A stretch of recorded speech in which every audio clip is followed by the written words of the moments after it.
আসসালামু আলাইকুম ভিউয়ার্স। এই যে আমি দেখুন আমার জমিটা চাষ করা হচ্ছে।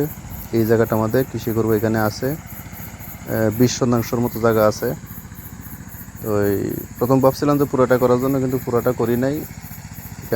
আমাদের এখানে কাজের লোকের একটু সমস্যা, তাই আমরা অর্ধেক নিছি আর কি।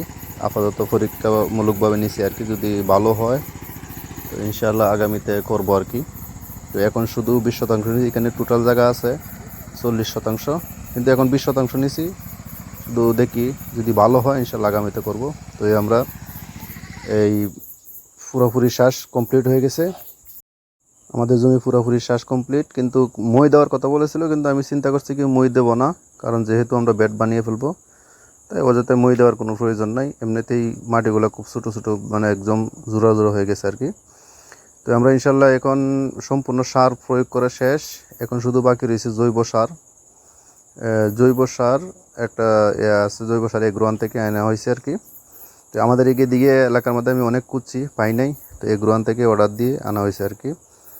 তো আমার বাড়ি পর্যন্ত আসতে একটা বস্তা আমার পড়ছে আপনার 810 টাকা করে, এক একটা বস্তা পড়ছে আর কি বাড়ি পর্যন্ত আনতে। অনেক দূরে তো গাজীপুর, আর আমাদের বাড়ি হচ্ছে নেত্রকোনা, এই জন্য অনেকটা দূরে হয়ে গেছে।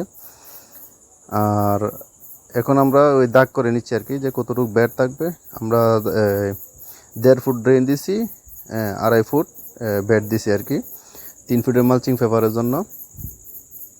সঠিকভাবে মেপে নিচ্ছি যাতে বেড তৈরি করতে যাতে আমাদের কোনো সমস্যা না হয়।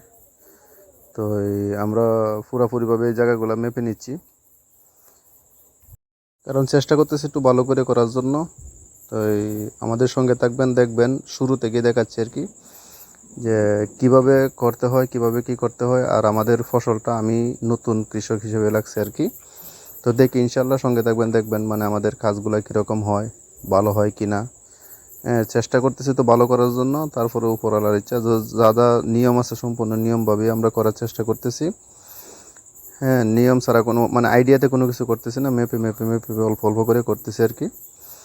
তো আমাদের সম্পূর্ণ কাজ কমপ্লিট। যা যা সার দেওয়ার প্রয়োজন ছিল সম্পূর্ণ সার দেওয়া কমপ্লিট হয়ে গেছে। এখন আমরা আমাদের জমি আলহামদুলিল্লাহ সম্পূর্ণ কমপ্লিট আছে। আর কিছু কিছু গাছ দেখতে পাচ্ছেন, এগুলা গাছ এই মালচিং পেপার দিয়ে ডাকলে চলে যাবে, আর যেগুলো বাইরে থাকবে এগুলো আবার সুন্দর করে দিয়ে দেবো আর কি।